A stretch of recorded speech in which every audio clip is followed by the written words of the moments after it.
आज हिंदी साहित्य में या जो हिंदी का सांविधानिक स्थिति है, आज हम हिंदी की सांविधानिक स्थिति के बारे में अध्ययन करेंगे। हिंदी भाषा को संविधान में जो प्रावधान किए गए हैं उसके बारे में अध्ययन करेंगे। हिंदी भाषा का सबसे पहले गोपाल स्वामी अयंगर ने राजभाषा बनाने का प्रस्ताव रखा गया था। 14 सितंबर 1949 को हिंदी को राजभाषा के रूप में बनाया गया था। इसके बाद 14 सितंबर को हिंदी दिवस मनाते हैं और हिंदी की जो सांविधानिक स्थिति है आज हम उसका अध्ययन करते हैं। सबसे पहले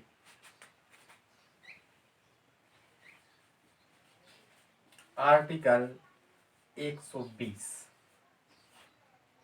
आर्टिकल 120 का संबंध हिंदी भाषा से है। आर्टिकल 120 में कहा गया है, संसद अपने कार्यों को हिंदी या अंग्रेजी या इसके अलावा राज्यसभा या लोकसभा के सदस्यों से अनुमति लेकर अपनी मातृभाषा में बात कर सकता है। इसके अलावा आर्टिकल 210 आर्टिकल 120 में संसद और आर्टिकल 210 इसमें विधानमंडल या विधान परिषद में की जो कार्यवाहियाँ होंगी, विधान परिषद की जो कार्यवाही होगी वह हिंदी, अंग्रेजी या उस राज्य की राजभाषा में या उस राज्य की राजभाषा में या अपनी मातृभाषा में विधानसभा अध्यक्ष से अनुमति लेकर बात कर सकता है। तो इस प्रकार आर्टिकल 120 और आर्टिकल 210 राजभाषा से संबंधित आर्टिकल हैं। 8वीं अनुसूची 8वीं अनुसूची में वर्णित 22 भाषाएं 8वीं अनुसूची में 22 भाषाओं का वर्णन किया गया है, जिसमें सभी भाषाओं का प्रयोग किया गया है। मूल संविधान में 14 भाषाएं थीं। इसके बाद अलग अलग समय पे अलग अलग संविधान में संशोधन किए गए और वर्तमान समय में 22 भाषाएं संविधान में वर्णित हैं। सबसे पहले हम देखते हैं मूल संविधान में 14 भाषाएं थीं। इसके बाद जो संविधान में संशोधन किए गए और जो भाषाओं का क्रम बढ़ता गया उसके बारे में अध्ययन करते हैं। सबसे पहले 8वीं अनुसूची 14 भाषाओं का उल्लेख। 8वीं अनुसूची में 14 भाषाएं। इसके बाद हिंदी भाषा में अलग अलग 21वां संविधान संशोधन 21वां संविधान संशोधन इसके तहत सिंधी भाषा को जोड़ा गया। 21वां संविधान संशोधन के तहत सिंधी भाषा को जोड़ा गया और भाषाएं 15 हो। इसके अलावा 71वां संविधान संशोधन 21वां संविधान संशोधन 1967 में हुआ। 71वां संविधान संशोधन 1992। इसके तहत 3 भाषाएं और जोड़ी, जिसमें नेपाली, मणिपुरी और कोंकणी। भाषाओं की संख्या 18 हो गई। बाद में 92वां संविधान संशोधन के द्वारा जो 2003 में किया गया, इसमें 4 भाषाएं बोडो, डोंगरी, मैथिली और संथाली भाषाएं। इस प्रकार वर्तमान में संविधान में 22 भाषाएं वर्णित हैं। सबसे पहले 21वां संविधान संशोधन जो हिंदी संबंधित है, इसके बाद 71वां संविधान संशोधन और 92वां संविधान संशोधन। ये सभी संशोधन हिंदी भाषा से संबंधित हैं, जो हिंदी और राजनीति दोनों की दृष्टि से बहुत महत्वपूर्ण क्वेश्चन बनते हैं। अब देखते हैं हिंदी का वर्णन संविधान के भाग 17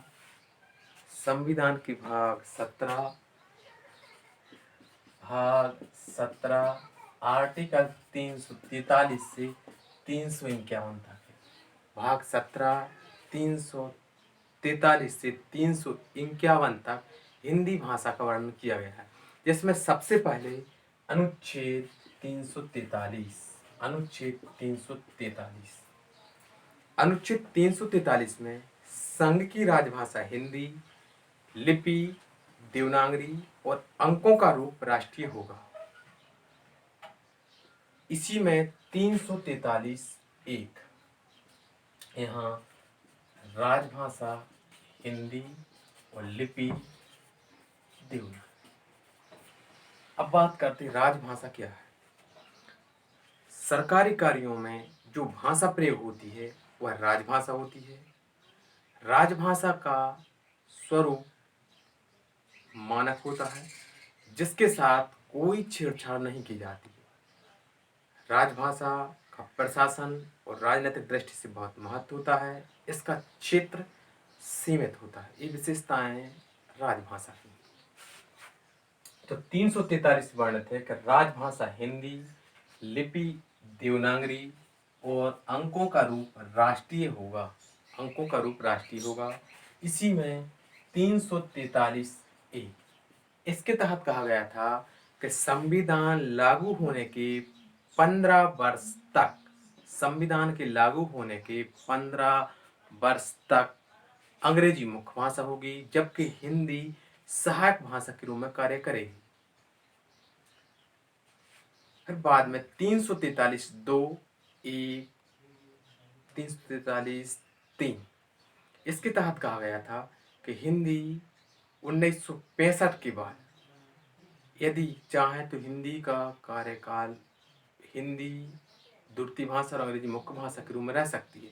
बाद में 1963 में एक राजभाषा अधिनियम बनाया गया और अंग्रेजी की समय सीमा अनिश्चित काल तक बढ़ा दी गई। तो आर्टिकल 343 में संघ की राजभाषा हिंदी और लिपि देवनागरी, 343 में बात है। आर्टिकल 344 अनुच्छेद 344 अनुच्छेद 344 में राजभाषा अधिनियम और संसदीय राजभाषा समिति के बारे में बात की गई। यहाँ से क्वेश्चन बनता है, राजभाषा आयोग और संसदीय राजभाषा समिति का गठन कौन करता है? तो इसका गठन राष्ट्रपति करता है। राष्ट्रपति प्रत्येक 5 वर्ष के अंतराल में एक राजभाषा आयोग बनाता है और 10 वर्ष के अंतराल में एक संसदीय राजभाषा समिति का गठन करता है। तो इन दोनों समितियों का गठन राष्ट्रपति द्वारा किया जाता है। राजभाषा आयोग सबसे पहले हम राजभाषा के बारे में बात करते हैं। पहला राजभाषा आयोग 7 जून 1955 में बनाया गया था। 7 जून 1955 को बनाया गया था, जिसके अध्यक्ष बाल गंगाधर खेर थे। इसके अध्यक्ष बाल गंगाधर खेर थे और इसमें कुछ सिफारिशें पेश की गई थी। देश का न्याय हिंदी भाषा में होना चाहिए। माध्यमिक स्तर पर मातृभाषा में शिक्षा दी जानी चाहिए। इसी के बाद 1957 नवंबर 1957 को संसदीय राजभाषा समिति का गठन किया गया था, जिसकी अध्यक्ष गोविंद बल्लभ पंत ने की थी, जो उत्तर प्रदेश के पहले चीफ मिनिस्टर हैं। नवंबर 1957 में गोविंद बल्लभ पंत संसदीय राजभाषा समिति के अध्यक्ष थे। इसके बाद प्रत्येक 5 वर्ष के अंतराल पर लगातार राजभाषा आयोग और राजभाषा समितियां बनाई गई।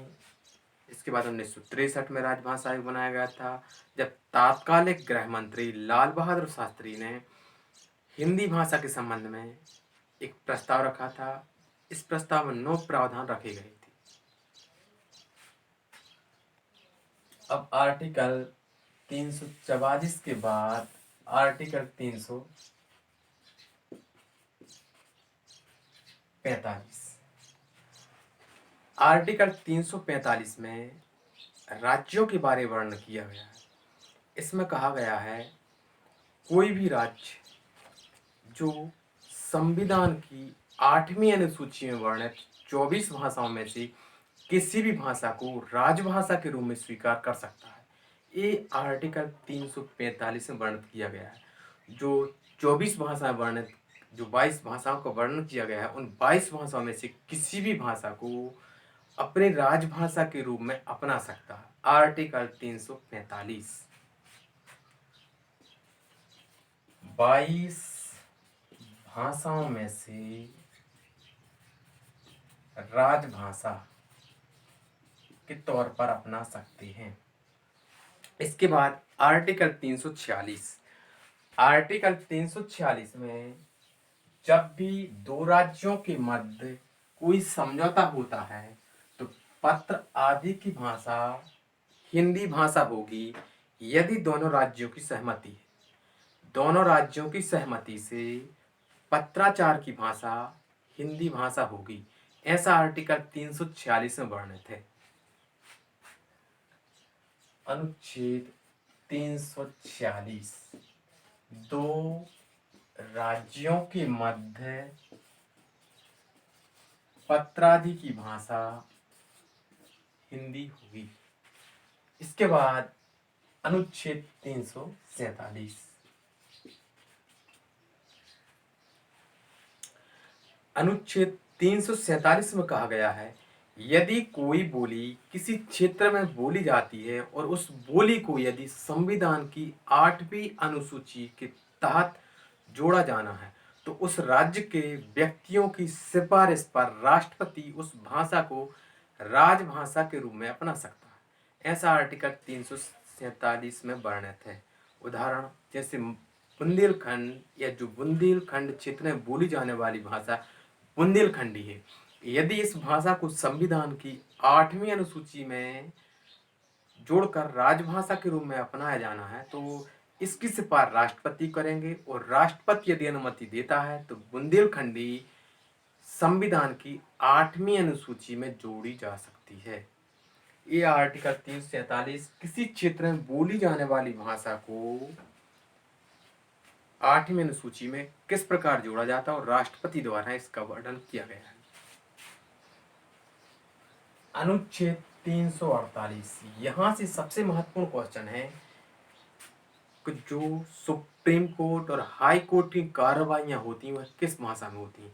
तो सुप्रीम कोर्ट या हाई कोर्ट की कार्रवाइयां अंग्रेजी भाषा में हो। इसमें लिखा गया है कि जो सुप्रीम कोर्ट और हाई कोर्ट की कार्रवाइयां होंगी वो अंग्रेजी भाषा में होंगी।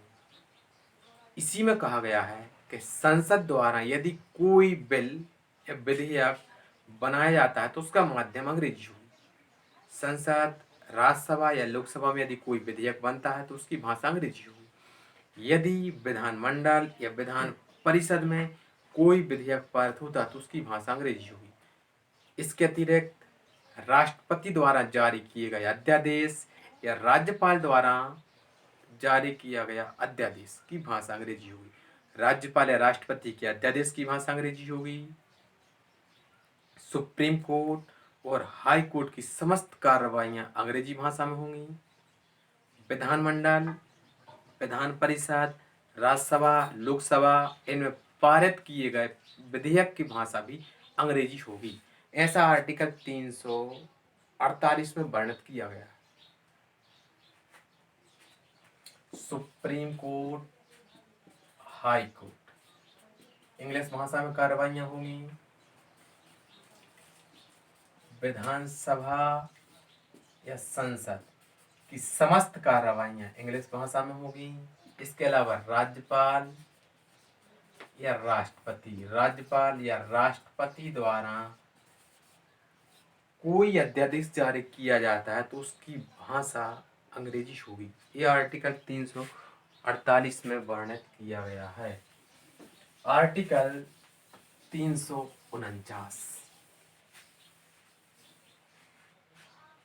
आर्टिकल 349 में यह उपबंध किया गया था कि संविधान के लागू होने के बाद 15 वर्ष तक, मतलब 1965 तक, यदि राजभाषा के संबंध में कोई विधेयक संसद में या विधानमंडल में जाता है तो उसे पहले राष्ट्रपति से अनुमति लेनी होगी। आर्टिकल 349 में वर्णित है, संसद या विधानमंडल में 1965 तक कोई विधेयक जाता है तो उसकी भाषा, उसको पहले राष्ट्रपति से अनुमति लेनी होगी, इसके बाद वह विधेयक प्रस्तुत किया जाएगा। अनुच्छेद 350। अनुच्छेद 350 में कहा गया है, यदि कोई भी व्यक्ति किसी सरकारी अधिकारी से यदि किसी शिकायत का निवारण चाहता है तो वह संविधान में वर्णित 22 भाषाओं में से किसी एक भाषा में शिकायत या याचिका दे सकता है। संविधान की 22 भाषाओं में कोई भी नागरिक किसी सरकारी अधिकारी को शिकायत निवारण के लिए याचिका दे सकता है और वह अधिकारी वह याचिका ग्रहण करेगा। इसके अलावा 350(1) में कहा गया है कि भाषा के आधार पर या जो प्राथमिक स्तर पर जो शिक्षा दी जाएगी तो उस शिक्षा का माध्यम मातृभाषा होगा। ऐसा आर्टिकल 350 में कहा गया है। प्राथमिक स्तर पर जो शिक्षा दी जाएगी वह प्रत्येक राज्य और उस राज्य के अधिकारियों का यह कर्तव्य होगा कि वह शिक्षा मातृभाषा में दी जाए, ऐसा 350 में। इसके अलावा मातृभाषा अल्पसंख्यक को यह प्रत्येक राज्य और राज्य के अधिकारियों का कर्तव्य होगा। अंतिम वर्ण करते हैं आर्टिकल 351। आर्टिकल 351 में कहा गया है कि संघ का यह कर्तव्य होगा कि वह हिंदी भाषा का विकास और उसका प्रचार प्रसार करे ताकि हिंदी देश के अधिक से अधिक व्यक्तियों के मध्य अभिव्यक्ति का माध्यम बन सके। देश के अधिक से अधिक व्यक्तियों के मध्य अभिव्यक्ति का माध्यम बन सके। तो यह चैप्टर हिंदी और संविधान दोनों की दृष्टि से बहुत महत्वपूर्ण है। इसके जितने भी क्वेश्चन बनते हैं वो सभी क्वेश्चन अच्छे से लिख लें।